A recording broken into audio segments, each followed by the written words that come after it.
जितने भी हजरात यहाँ बैठे हैं, मुझे इस तकरीब का पसे मंज़र और मकसद कुछ ज़्यादा मेरे सामने वाज़े नहीं है।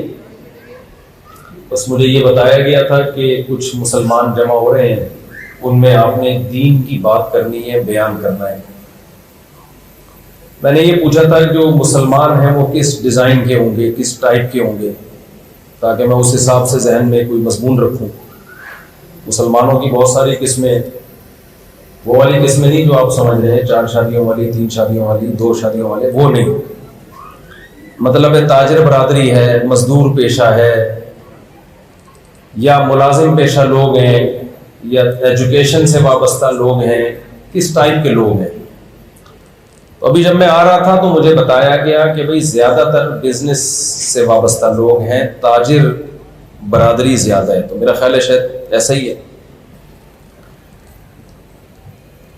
ताजिर हजरात ज़्यादा हैं। तो तिजारत के हवाले से चंद बातें आपके सामने पेश करूंगा। मेरे बाद असल बयान तो हज़रत मौलाना तारिक जमील साहब का होगा। असल तो वो ख़तीब हैं, वाइज़ हैं, तो बच्चे हैं, उनके बच्चों की तरह हैं।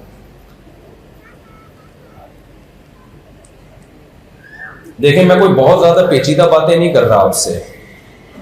कुछ बातें 2 और 2 4 की तरह बिल्कुल वाज़ेह हैं, जो मैं भी जानता हूं और आप भी पहले से जानते हैं। जब आपस में तकरार हो जाती है तो कुछ बातें ताज़ा हो जाती हैं।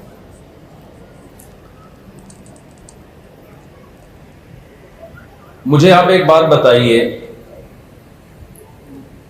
कि अगर कोई मुझसे ये पूछे, आप यहाँ इतने बड़े बड़े ताजिर हैं, बहुत सारे लोग, बहुत सारे बिल्डर हैं यहाँ पे जिन्होंने बड़ी बड़ी बिल्डिंगें बनाई होंगी,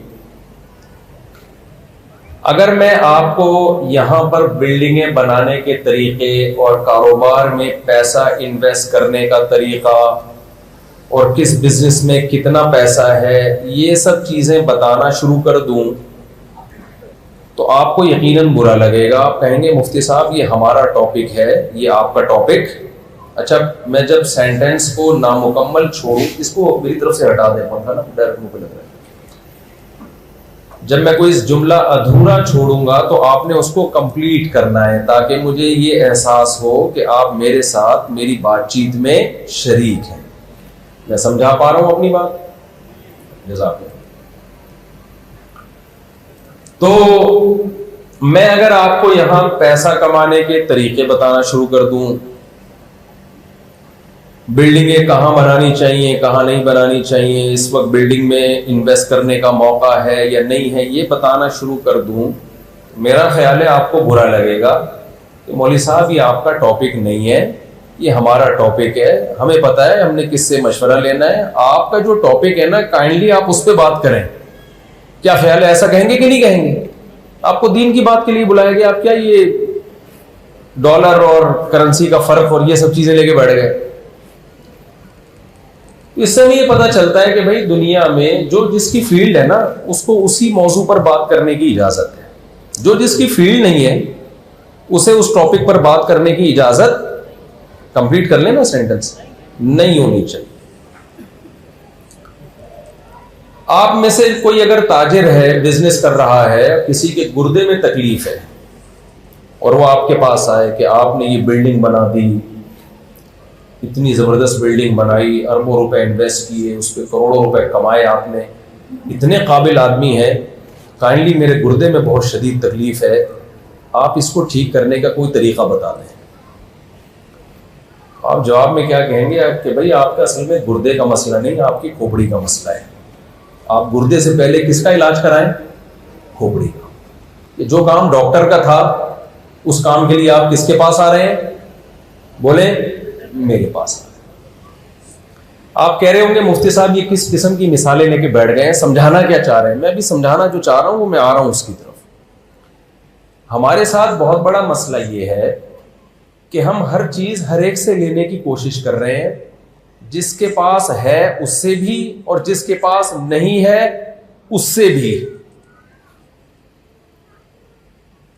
देखें, दुनिया में हर चीज हर एक के पास नहीं होती और हर मसला हर किताब में नहीं होता। अगर मेरे और आपका मसला सिर्फ दौलत कमाना ही है तो हमें किसी और के पास जाने की जरूरत नहीं है। दौलत कमाना आप लोग हमसे यकीनन बहुत ज्यादा अच्छा जानते हैं। लेकिन आपको पता है कभी कभार आपका मसला आपकी हेल्थ भी होती है, शुगर लेवल ऊपर नीचे हो रही होती है, उस वक्त आप डॉक्टरों से राब्ता करते हो। कभी कोई डिप्रेशन भी होती है, उस वक्त आप जो नफ्सियाती डॉक्टर्स हैं उनसे राब्ता करते हैं। कभी मुल्की हालात खराब होने की तरफ जा रहे होते हैं, सियासतदानों से राब्ता करते हैं आप।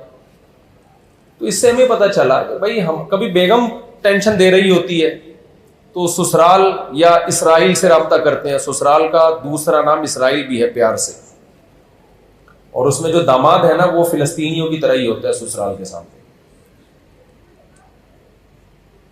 तो हमारे मसाइल सिर्फ दौलत नहीं है, बीसियों और भी बहुत सारे हमारी जिंदगी में मसाइल हैं।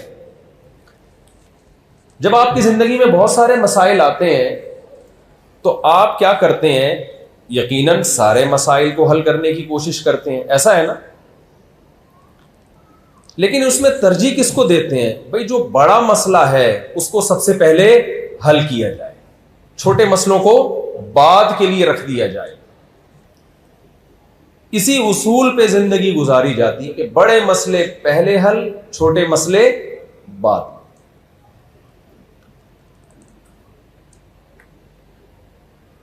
जब इंसान दुनिया में आया ना तो उसको भूख लगी, उसने कहा मेरा मसला रोटी है, रोटी मिलनी चाहिए। उसने खेती बाड़ी की, जब रोटी मिलना शुरू हो गई उसने कहा मेरा मसला लिबास भी है, उसको लिबास की फिक्र हुई। उसने कहा मेरा मसला मकान है, उसको घर की फिक्र हुई।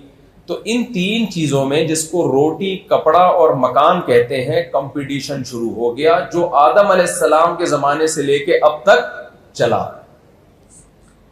अल्लाह ने इंसान को अकल दी है, उसने अपनी जिंदगी को हर आने वाले दिन बेहतर से बेहतर बनाने की कोशिश में मुकाबला शुरू किया। कुछ इस दौड़ में पीछे रह गए, कुछ बढ़ते बढ़ते आगे, और कुछ बहुत ज्यादा आगे, बहुत ही आगे निकल गए। उसका नुकसान यह हुआ कि हम ये समझ बैठे कि हमारे मसले यही हैं। हमारा सबसे बड़ा मसला क्या है? इसी दुनिया की दौड़ में, इस जंग में जीतना, इज्जत, शोहरत, दौलत, ये हमारा सबसे बड़ा मसला है। ये जो आसमानी किताबें आसमान से अल्लाह ने नाजिल की है ना, और पैगंबरों पर जिनको अपना नुमाइंदा बना के अल्लाह ने दुनिया में भेजा, इन पैगंबरों को अल्लाह ने ये बताया और आसमानी किताबों में अल्लाह ने ये समझाया कि तुम्हारा सबसे बड़ा मसला रोटी, कपड़ा और मकान नहीं है। तुम्हारा सबसे बड़ा मसला ये है कि दुनिया में जिसको जिस काम के लिए भेजा गया है वो उस काम को फोकस कर रहा है या नहीं कर रहा। अगर आप उस काम को फोकस नहीं कर रहे तो आपके सारे मसाइल हल होके भी आप नाकाम हो। और जिस काम के लिए आपको भेजा गया है, अगर आपने उस काम को फोकस किया हुआ है तो अगर थोड़े बहुत मसले दाएं बाएं हो भी जाएं तो कोई इतना बड़ा मसला नहीं है।